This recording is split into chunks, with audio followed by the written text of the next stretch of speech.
Hello, नमस्कार जी। तो आज हम वाच्य की परिभाषा और वाच्य के भेद के बारे में पढ़ेंगे। इंग्लिश में जिन्हें हम वॉइस बोलते हैं उन्हें ही हम हिंदी में वाच्य बोलते हैं। तो वाच्य हम किसे कहते हैं? वाक्य में प्रयुक्त क्रिया, रूप, कर्ता, कर्म या भाव किसके अनुसार प्रयुक्त हुआ है उसका बोध कराने वाले कारकों को हम वाच्य कहते हैं। ठीक है। वाच्य के प्रकार। वाच्य तीन प्रकार के होते हैं: कृत्रिवाच्य, कर्मवाच्य और भाववाच्य। कृत्रिवाच्य: जब वाक्य में प्रयुक्त क्रिया का संबंध सीधा और प्रधान संबंध कर्ता से होता है, अर्थात क्रिया के लिंग वचन कर्ता के अनुसार प्रयुक्त होते हैं, उन्हें हम कृत्रिवाच्य कहते हैं। तो कृत्रिवाच्य में क्या प्रधान हुआ? कर्ता प्रधान हुआ। जैसे लड़का दूध पीता है, इसमें कर्ता प्रधान है, लड़का प्रधान है, मतलब लड़का दूध पीता है, लड़कियां दूध पीती हैं। प्रथम वाक्य में पीता है क्रियाकर्ता लड़का के अनुसार पुल्लिंग और एक वचन की है, जबकि दूसरे वाक्य में पीती है क्रियाकर्ता लड़कियां के अनुसार स्त्रीलिंग और बहुवचन की है। उदाहरणार्थ है, आपके लिए क्रिया सदैव बहुवचन में होती है। जैसे आप जा रहे हैं, तो आपके लिए क्रिया की सदैव क्या होती है? बहुवचन में होती है। ठीक है। फिर दूसरा है कर्मवाच्य। जब वाक्य में प्रयुक्त क्रिया का संबंध वाक्य में प्रयुक्त कर्म से होता है, अर्थात क्रिया के लिंग वचन कर्ता के अनुसार न होकर कर्म के अनुसार होते हैं, उन्हें हम कर्मवाच्य कहते हैं। और कृत्रिवाच्य में क्या था? उसमें कर्ता प्रधान थी, वह कर्ता के अनुसार ही लिंग वचन और इनमें बदलाव होता था। और कर्मवाच्य में क्या होता है? इसमें कर्म प्रधान होता है और इनमें लिंग वचन कर्ता के अनुसार न होकर कर्म के अनुसार होते हैं, इसलिए इन्हें क्या कहते हैं? कर्मवाच्य। कर्मवाच्य सदैव सकर्मक क्रियाओं का ही होता है। कर्मवाच्य सदैव किसका होता है? सकर्मक क्रियाओं का ही होता है, क्योंकि इसमें कर्म की प्रधानता रहती है। क्या होता है इसमें? कर्मवाच्य में क्या होता है? कर्म की प्रधानता होती है। जैसे राम ने चाय पी, इसमें क्या है? कर्म की प्रधानता है, पी। राम ने चाय पी। जैसे उपयुक्त वाक्य में पी स्त्रीलिंग एक वचन है, जो वाक्य में प्रयुक्त कर्म चाय, यानी कि चाय क्या है? स्त्रीलिंग एक वचन के अनुसार आई है। और द्वितीय वाक्य में क्रिया पिया पुल्लिंग एक वचन में है, जो कि वाक्य में प्रयुक्त कर्म दूध पुल्लिंग एक वचन के अनुसार है। ठीक है, आया समझ में? आगे देखिए, कर्मवाच्य की दो स्थितियां होती हैं: कर्ता युक्त कर्मवाच्य और कर्ता रहित कर्मवाच्य।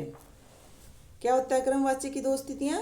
कर्ता युक्त कर्मवाच्य और कर्ता रहित कर्मवाच्य। कर्ता युक्त कर्मवाच्य: जब वाक्य में कर्ता विद्यमान हो तो वह तिर्यक कारक की स्थिति में होगा, अर्थात कर्ता कारक चिन्ह युक्त होगा और ऐसी स्थिति में क्रिया बीते समय की होगी। जैसे कि नरेंद्र ने मिठाई खाई, मतलब भूतकाल में।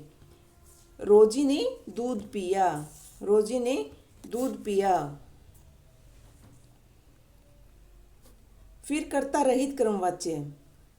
कर्ता रहित क्रमवाच्य की स्थिति में वाक्य में प्रयुक्त कर्म ही प्रत्यक्ष कर्ता के रूप में प्रयुक्त होता है। ऐसी स्थिति में क्रिया संयुक्त होती है, जैसे कि एक ओर अध्ययन हो रहा है, दूसरी ओर मैच चल रहा है।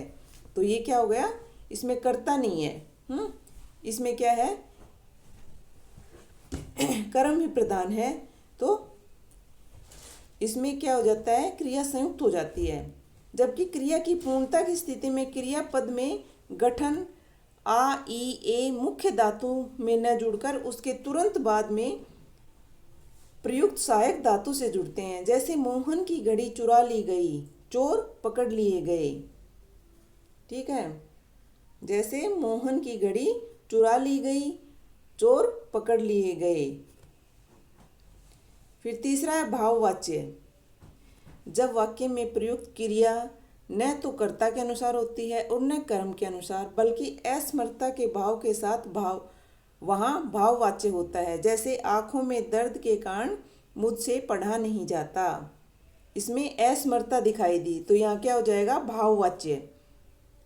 इस स्थिति में अकर्मक क्रिया का ही प्रयोग भाववाच्य में होता है। इसमें क्या होता है, अकर्मक क्रिया का ही प्रयोग होता है भाववाच्य में। ठीक है, आया समझ में। भाववाच्य की एक अन्य स्थिति यह भी है कि क्रिया सकर्मक हो तो कर्ता और कर्म दोनों तिर्यक विभक्ति चिन्ह युक्त हों तो क्रिया सदैव पुल्लिंग अन्य वचन एक वचन भूतकाल की ही होगी। जैसे कि राम ने रावण को मारा, लड़कियों ने लड़कों को पीटा। अब देखिए कुछ वाच्य परिवर्तन करके देखते हैं। जैसे कृत्रिवाच्य से कर्मवाच्य बनाना। कृत्रिवाच्य में क्या होता है, कर्ता की प्रधानता होती है, जबकि कर्मवाच्य में क्या होता है, कर्म की प्रधानता होती है। अतः किसी वाक्य के कृत्रिवाच्य से कर्मवाच्य बनाते समय वाक्य में कर्ता को प्रधानता न देकर उसे गौण बना दिया जाता है तथा कर्म की प्रधानता दी जाती है। कर्ता को गौण स्थिति में दो प्रकार से हो सकती है। एक तो कर्ता को करण कारक या मध्यम के रूप में प्रयुक्त करके या उसके साथ से या के द्वारा आदि विभक्तियां लगाकर दूसरी स्थिति में कर्ता का लोप कर दिया जाता है। जैसे राम पत्र लिखेगा, ये क्या है, कृत्रिवाच्य है। इस कृत्रिवाच्य से कर्मवाच्य के रूप में लिखेंगे तब क्या हो जाएगा, राम द्वारा पत्र लिखा गया। ठीक है, आया समझ में, आसान है ना। इसमें बस के द्वारा लगा दिया जाता है जिससे ये क्या हो जाता है, कर्मवाच्य बन जाता है। जैसे कुछ उदाहरण और देखते हैं। कलाकार मूर्ति गढ़ता है, तो कर्मवाच्य में करेंगे तो क्या हो जाएगा, कलाकार द्वारा मूर्ति गढ़ी जाती है। ठीक है, वह पत्र लिखता है, ये कृत्रिवाच्य है। और इसका कर्मवाच्य में परिवर्तन करेंगे तो क्या हो जाएगा, उसके द्वारा पत्र लिखा जाता है। फिर प्रशांत ने पुस्तक पढ़ी, फिर क्या हो जाएगा क्रमवाच्य, प्रशांत द्वारा पुस्तक पढ़ी गई। ठीक है, बिल्कुल आसान है। दादी कहानी सुनाएंगी, दादी द्वारा कहानी सुनाई गई। मैं व्यायाम करता हूँ, मेरे द्वारा व्यायाम किया जाता है। ठीक है, आया समझ में। फिर जैसे कृत्रिवाच्य से भाववाच्य बनाना। कृत्रिवाच्य से जब कृत्रिवाच्य में क्रिया कर्ता के अनुसार प्रयुक्त होती है, जबकि भाववाच्य में प्रयुक्त क्रिया न तो कर्ता के अनुकूल होती है और न कर्म के अनुसार, बल्कि वह असमर्थता के भाव से होती है। क्या है, उसमें असमर्थता दिखाई देती है। अतः कृत्रिवाच्य से भाववाच्य बनाते समय कर्ता के साथ से लगाया जाता है या कर्ता का उल्लेख ही नहीं होता है, किंतु कर्ता के उल्लेख न होने की स्थिति तब होती है जब मूल कर्ता सामान्य हो, यानी कि साथ ही मुख्य क्रिया के पूर्ण कृदंती कर्मों का बाद संयोगी क्रिया जा लगती हो। जैसे मैं अब चल नहीं पाता, फिर इस भाववाच्य में करेंगे तब मुझसे अब चला नहीं जाता।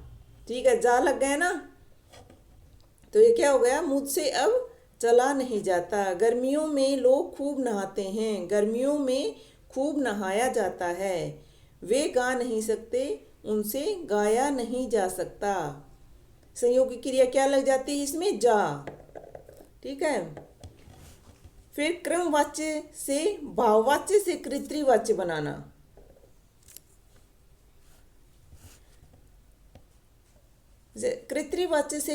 कृत्रिवाच्य में क्या होता है, कर्ता की प्रधानता होती है और कर्मवाच्य में कर्म की। अतः कर्मवाच्य से कृत्रिवाच्य बनाते समय पुण्य कर्ता के अनुसार क्रिया प्रयुक्त कर दी जाती है। जैसे उसके द्वारा पत्र लिखा जाएगा, तो वह इसको कृत्रिवाच्य में लिखेंगे तो वह क्या हो जाएगा, वह पत्र लिखेगा।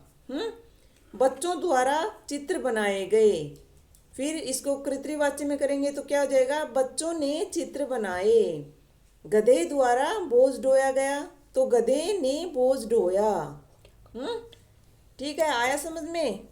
ये यहाँ खत्म होता है। तो आज का वाच्य के बारे में जानकारी यही समाप्त हुई। तो आज का टॉपिक वाच्य यही समाप्त हुआ। आशा करती हूँ आपको ज़रूर पसंद आया होगा। तो अगर आपको मेरी वीडियो पसंद आई हो तो लाइक करना, शेयर करना और सब्सक्राइब करना। Thank you.